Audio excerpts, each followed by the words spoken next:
तो ये रहा हमारे सामने हमारा नेक्स्ट क्वेश्चन। इसके अंदर हमें दो क्वाड्रेटिक इक्वेशंस दी हुई हैं जिसमें कोफिशिएंट्स ए बी सी ही यूज़ हुए हैं। ए नॉन ज़ीरो है, B is not equals to C है। ये बहुत ही इंपॉर्टेंट इन्फॉर्मेशन होती है, जनरली हम इसको इग्नोर कर देते काफ़ी लोग, बट ये एक पॉइंट पे जाकर यूज़ में आती है। उस पॉइंट को भी वो लोग ऐसे ही बिना सोचे इग्नोर कर देते हैं और आंसर ले आते हैं। बट आज मैं तुम्हें बताऊँगा कि ये क्यों दिया हुआ होता है, ठीक है ना। हैव अ कॉमन रूट, इन दोनों इक्वेशन का एक कॉमन रूट है। देन देयर अदर रूट्स, अगर इसका रूट जैसे मान लेते हैं अल्फ़ा बीटा है, अल्फ़ा बीटा, और इसका रूट अल्फ़ा गामा है, तो उनके अदर रूट्स कौन से हो गए, बीटा और गामा हो गए। इनके जो अदर रूट्स हैं आर द रूट्स ऑफ एक क्वाड्रेटिक इक्वेशन। उस क्वाड्रेटिक इक्वेशन को आपको फाइंड करना है, मतलब एक ऐसी क्वाड्रेटिक इक्वेशन आपको बतानी है जिसके रूट्स बीटा और गामा हो। फाइन, तो यही हम लिख लेते हैं, ठीक है। सबसे पहले A X square plus 2bx plus C equals to 0। इसके रूट्स लेट से अल्फ़ा और बीटा है। And A X square plus 2cx plus B equals to 0, इसके रूट्स अल्फ़ा एंड गामा मान लेते हैं हम।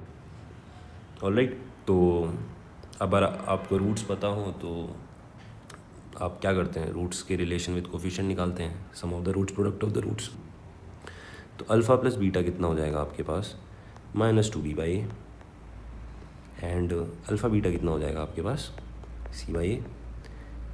बेसिक चीज़ें हैं, जब आपको रूट्स के बारे में कुछ भी आइडिया ना हो तो उनका रिलेशन आप कोफिशिएंट्स के साथ निकालते हैं। यहाँ हो जाएगा -2c/a एंड अल्फ़ा गामा हो जाएगा आपके पास b/a। अब आपको दिख रहा होगा यहाँ पर b/a, यहाँ भी b/a, यहाँ c/a, यहाँ भी c/a। तो ऐसा कुछ आप पुट वगैरह करके देख सकते हैं, बट वो हम नहीं करेंगे बिकॉज देखो यहाँ पर अगर आप अल्फ़ा बीटा यहाँ पुट कर दो तो -2 अल्फ़ा बीटा आ जाएगा। यहाँ से आपको क्या मिलेगा, यहाँ आप ये पुट कर दो, यहाँ से आपको ज़्यादा कुछ नहीं मिलेगा, ठीक है। तो how we would deal with this वो हम देखेंगे। सबसे पहले तो हम क्या करेंगे, हमें पता है कि अल्फ़ा इसका भी रूट है और इसका भी रूट है, तो रूट सेटिस्फाइज इट्स इक्वेशन। आप कॉमन रूट वाली कंडीशन लगा सकते हैं, ऑब्वियसली आप कॉमन रूट वाली कंडीशन लगा सकते हैं, बट मैं उसको अवॉइड करूँगा। कॉमन रूट से आपको क्या मिलता है, आपको ए बी सी के बीच में रिलेशन मिलेगा कोई, बट एक और मेथड भी होता है जब कॉमन रूट्स होते हैं, उससे रूट निकलता है सीधा।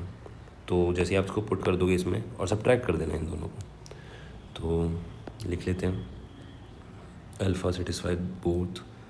इसको मैं स्टार बोल देता हूँ, इसको मैं डबल स्टार बोल देता हूँ।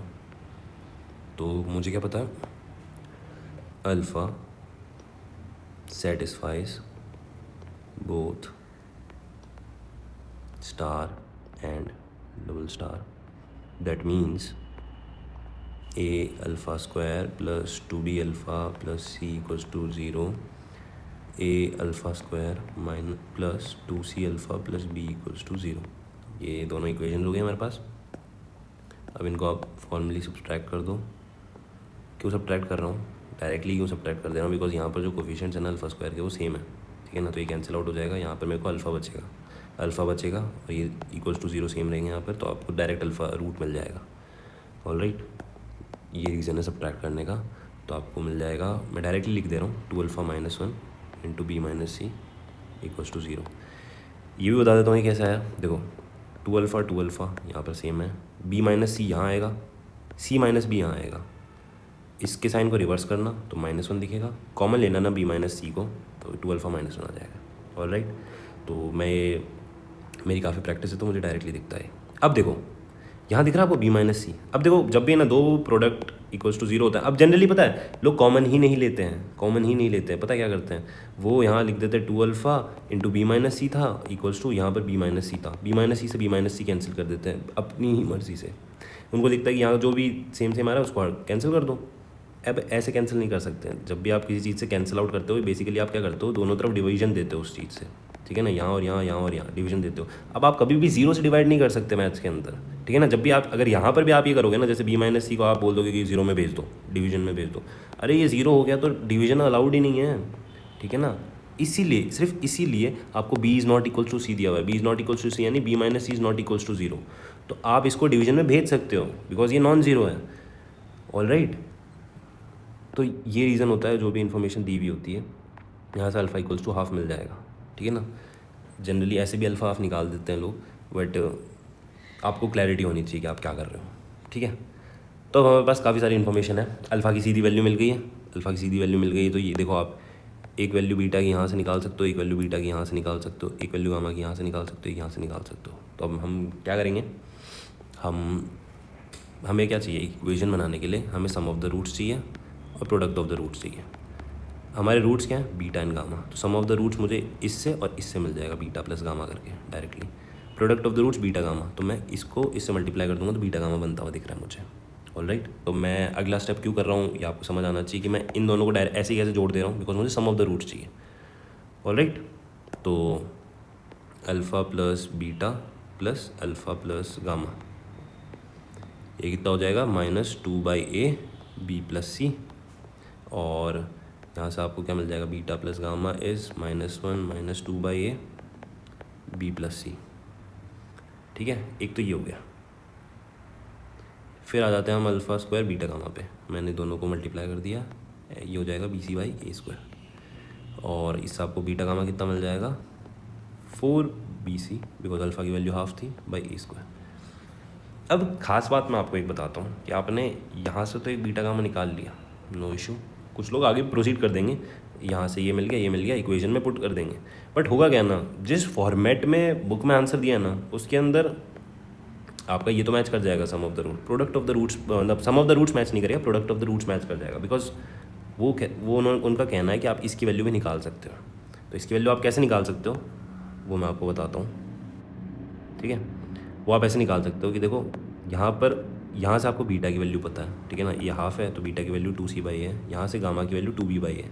आप इनका सम कर दो, जब आप इनका सम करोगे ना तो आपके पास आएगा 2b + c/a। यहाँ अलग वैल्यू है, यहाँ अलग वैल्यू, यानी इन दोनों को बराबर होना पड़ेगा। ठीक है ना, तो वहाँ से आपको वैल्यू मिलेगी। तो देखो बीटा कितना हो जाएगा, मैं बीटा की वैल्यू भी लिख देता हूँ, 2c/a बोला था ना मैंने, और गामा की वैल्यू 2b/a, जो भी हो सम तो सेम ही रहेगा। यहाँ पर भी 2b + c/a है, तो इसको मैं बोल देता हूँ 1, ये 1 है, ये 2 है।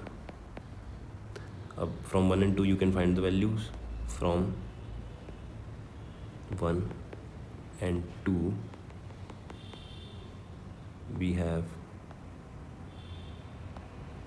Beta plus gamma equals to -1/2। ठीक है ना, ये तो आप कर ही सकते हो आई गेस। ठीक है, इसको ये दोनों वैल्यू सेम है, तो बेसिकली क्या लिखा हुआ है, 1 - अल्फ़ा इक्वल्स टू अल्फ़ा, तो -1 इक्वल्स टू 2α, तो अल्फ़ा की वैल्यू हो गई -1/2। अब अल्फ़ा मैं किसको बोल रहा हूँ, इस चीज़ को अल्फ़ा बोल रहा हूँ। अगर ये -1/2 आ गया तो ये -1/2 हो गया। ठीक है ना, तो बार बार इतने बड़े टर्म्स को लिखने की ज़रूरत नहीं है। आप मन में करना है तो आप ये ऐसा सब्स्टिट्यूशन कर सकते हो, ऐसे कैलकुलेशन करता हूँ मैं। ठीक है, तो ये भी आपको बता दिया मैंने। तो ये आ गया आपके पास। अब इक्वेशन क्या होती है, इक्वेशन लिखते हैं x² minus sum of roots times x plus product of roots.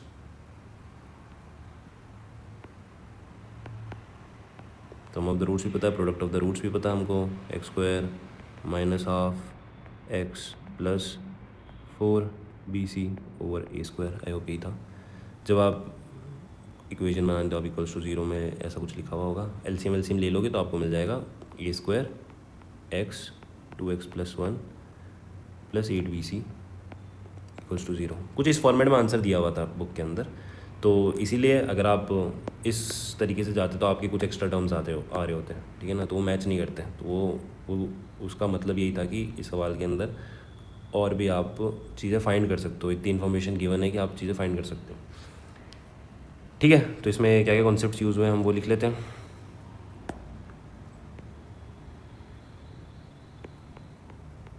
Concepts used, पहला sum of the roots, product of the roots. ठीक है ना, इनका रिलेशन विथ कोफिशिएंट्स मैं ऐसे लिख रहा हूँ। ठीक है, सबसे पहले हमने ये यूज़ किया था। उसके बाद हमने common root finding,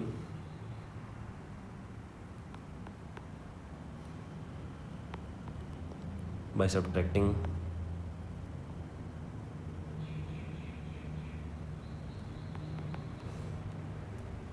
to quadratic equations. ठीक है ना, ये सिर्फ आपको याद रहे ताकि, ठीक है ना, अदरवाइज़ आपने क्या किया था, सबसे पहले रूट पुट करा था, फिर अल्फ़ा जो भी स्क्वायर वाला टर्म था उसका कोफिशिएंट सेम होना चाहिए, तो आप कोफिशिएंट सेम बनाते हो, फिर सब्ट्रैक्ट करते हो। तो इतना डिटेल में मैं नहीं लिखूँगा बिकॉज मेरे को दिमाग में क्लिक करना चाहिए कि इस सवाल मैंने क्या क्या किया था, ठीक है ना। फिर sum of the roots, product of the roots आपने अगेन यूज़ करा, वैल्यूज़ 2-3 जगह से सेम आ रही थी तो वो यूज़ करी, ठीक है। एंड क्वाड्रेटिक इक्वेशन क्या होती है, that is a times x square minus S O R x plus P O R equals to 0, ठीक है ना। तो ये बेसिक चीज़ें थी। आई होप आपको समझ आया होगा। कोई भी डाउट हो या कोई अदर अप्रोच आपके पास हो तो ज़रूर बताना कमेंट के अंदर। एंड तब तक के लिए मिलते हैं नेक्स्ट क्वेश्चन में।